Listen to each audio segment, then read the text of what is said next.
You could buy a cheap custom version of Rumi's Golden Boots from K-pop Demon Hunters, or really expensive ones from Etsy. But I wanted ones that actually looked high quality and ones I could wear off stage too, not just for cosplay.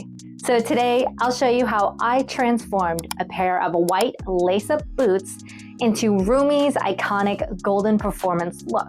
Technically, it's the same outfit as the finale What It Sounds Like performance, but the only difference is for golden performance, you're gonna want black laces, and for the What It Sounds Like version, you're gonna wanna go for gold.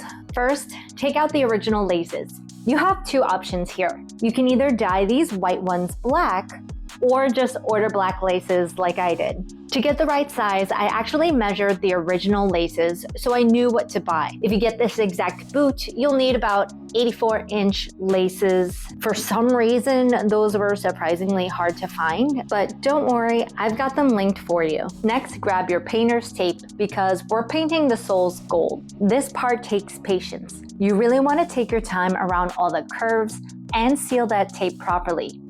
I made a bunch of small tape sections just to get around the edges cleanly. Then I used a plastic bag to protect the rest of the boot. Spray paint can get everywhere, not just from the direct spray, but from the floating paint dust. So make sure the bag is taped tightly to the blue tape with no gaps. I also folded the excess plastic over so it didn't flap around while I was painting. Always use PPE when you spray paint. Gloves, mask, ventilation, the whole deal. Full disclosure, when I filmed this, I ran out of gloves, but I definitely recommend wearing them. Make sure you paint in a well-ventilated area because that airborne paint dust gets everywhere. I love using a spray can adapter. It makes painting so much smoother and easier on your hands. Do short, even sprays for clean coverage. And if you're using heeled boots like mine, don't forget to get underneath the arch. It's easy to miss. I let the paint dry for about 24 hours before peeling back the painter's tape. Even then, I went really slow. If you go too fast, you risk lifting off the paint. Mine came out beautifully. Only one tiny overspray spot, but it's barely noticeable. Now for the fun part, the gold trim that really makes these boots pop. At first, I used a toothpick to help apply a thin, controlled line of glue because this UHU all-purpose adhesive can pour out pretty fast. Later, once I got comfortable, I just used the glue spout directly.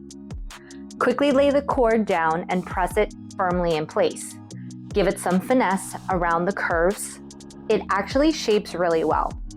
But to make sure it stayed perfectly flat, I used sewing clips to hold the trim while it's set. I also added this gold detail on the back, which wouldn't normally be on the combat boot, but I thought it was a nice touch. And don't forget to trim out the boot tongue near the top. Rumi's boots have gold detailing there too. There are so many ways to lace boots, but it took me a few tries to match Rumi's exact style. My first attempt? Total chaos. I finally realized it's way easier to lace them while wearing them. The key, always thread your laces from the outside in. Cross them, pull through, repeat. Just make sure the same lace is always on top. Consistency makes the pattern look clean. In this video, my right lace always crosses over my left. And don't forget that the small loop in the middle, that's to keep your boot tongue in place while you lace up. I admittedly totally forgot to do that with the first boot and had to relace them all over again. In the movie, Rumi's shoelace aglets are gold too, and I love that detail. I used this gold paint I already had. It's technically for glass or ceramics, but it worked perfectly fine. I did about 3 coats to get full coverage over the plastic. And that's it, my custom Rumi Golden Performance boots.